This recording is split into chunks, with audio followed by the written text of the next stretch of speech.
It's a new day here in the kitchen. The stew from last week is still on there.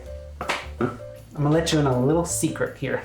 We shoot a few of these in a day, and to maximize on time, the stew from last week's episode is still cooking. We'll get back later.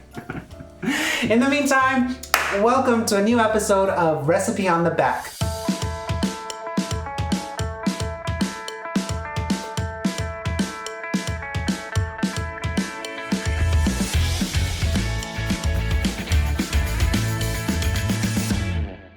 I'm your host, Jonathan Melendez, and this is a show where I try random recipes that I find on grocery store products. We have a good time, we laugh, Julian pets the cat all day, and here we are. Let's get started. In today's episode, we have a box of puff pastry.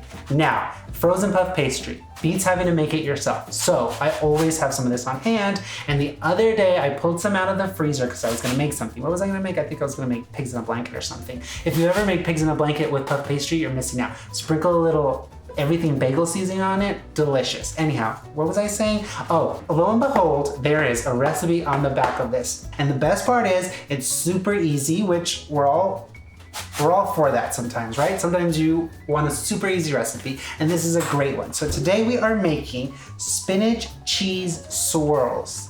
Delicious. Like a spinach artichoke dip without the artichoke, right? And there's no dip, but it has those flavors in it. Anyhow, what are the ingredients? It has puff pastry, egg, water, Muenster cheese, or Monterey Jack. I'm using Monterey Jack because I couldn't find Muenster cheese. Parmesan, green onion, garlic powder, and spinach. That's it. These like little swirls are like appetizers, I guess. You know, you can use them as an appetizer for parties. But the best part is, usually like any little appetizer with puff pastry, you can make them, freeze them, keep them in the freezer, and then whenever you have company coming last minute, you pop them out, you heat them up, and they're good to go. So that's what we're making today, okay? Spinach cheese swirls. Let's get started. First thing we're gonna do is thaw the frozen spinach. And so for the amount of spinach you get in this tiny container, you would need like an exorbitant amount of fresh spinach, because if you ever cooked spinach before, it cooked like you have this much, cooks down to like this much, and then there's all this water in it, right? So one of the greatest hacks, if you need a lot of spinach for like a dip or anything like that, you just buy it frozen. I'm telling you, it comes in these like little boxes, frozen, easy peasy. There's so much in here. So that's what we're doing. We're gonna defrost it because it's frozen, right? Put the whole thing in a bowl like this, right? Because it's frozen.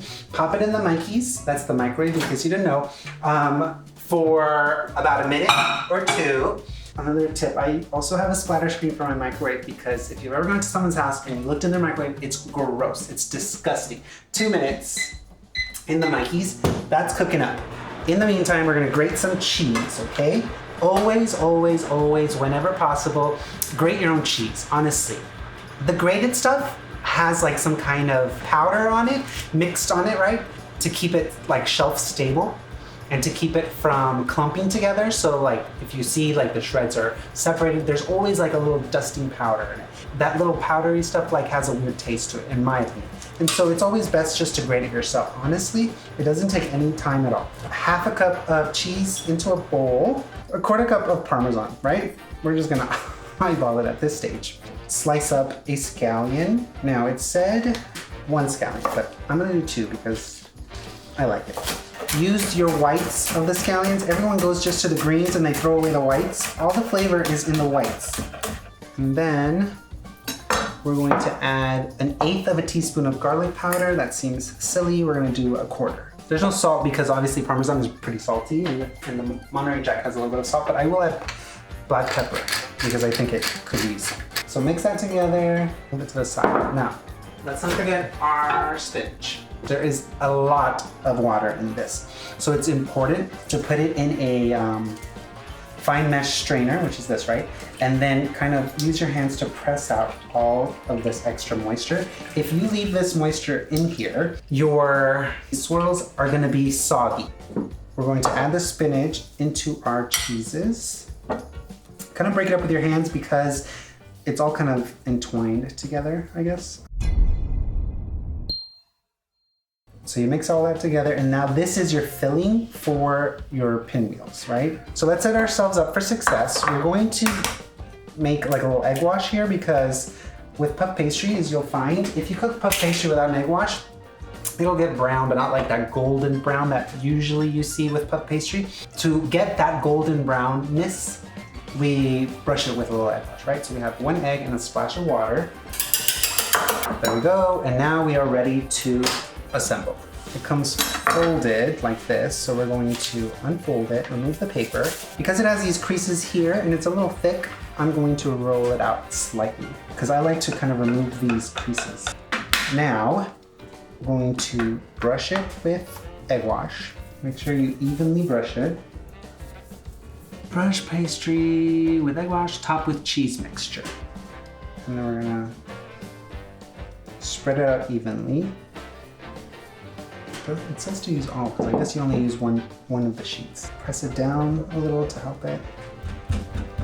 Looks pretty good. Right, guys? Looks great. Yeah, great. Perfect. So then we're going to roll it into a tight, almost like you're making cinnamon rolls, right? And it says to start at the short side closest to you, roll up like a jelly roll. Just help it along like this, and then you're gonna roll it like that. The cold butter in it is what creates like the flakiness of it, and like that's what helps puff it up. The colder the butter, the more flakier and puffier whatever you're making is. And so you want to work rather fast. Like the butter is laminated within the dough, and that cold butter in between, it needs to be cold, because when it goes in the oven, that butter melts and like the moisture in it evaporates, right? And as it evaporates, it creates steam. The steam then puffs those layers up, creates flaky, puffy layers. So here we are, see, look, rolled it up, right? It's like cinnamon rolls. And then it says cut into 20 half-inch slices. I'm gonna cut it in half, then I'll ensure that each half gets 10. I mean, you could cut it in quarters and then do each quarter 5. What else? Beautiful mind over here. It's like, so we're cutting them into quarters, and we'll cut each quarter into fifths. Okay. Half-inch slices, guys. Okay, slice it. You want to make sure your knife is very sharp. And look at that. Looks good. Okay, so we have our 20 slices. I will admit there's a few smaller ones. And then we're going to brush the tops of them with egg wash. Again, this ensures that they brown nicely. And then we're going to bake them in a preheated. We're going to break. Now we're going to break these. We're going to bake these in a preheated 400 degree oven. That's it, 400 degrees, 15 minutes. Did I ever say how much? 15 minutes, 400 degrees, good to go. So, they're done, the pinwheels. Not the stew is still cooking, guys. Look at them. They look good, they smell really good. They cook longer than the 15 minutes stated.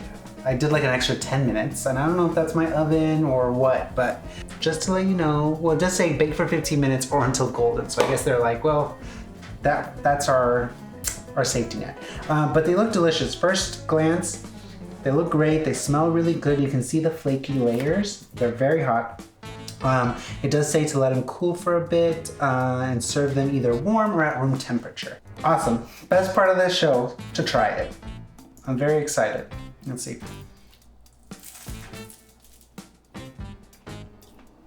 Well, that's really good. It tastes like spinach dip.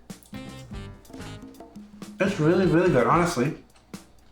The crust is like flaky and crispy, and you can really taste that. The garlic, I think it's because I bumped up the garlic powder, honestly, because 1/8 of a teaspoon wouldn't have done anything.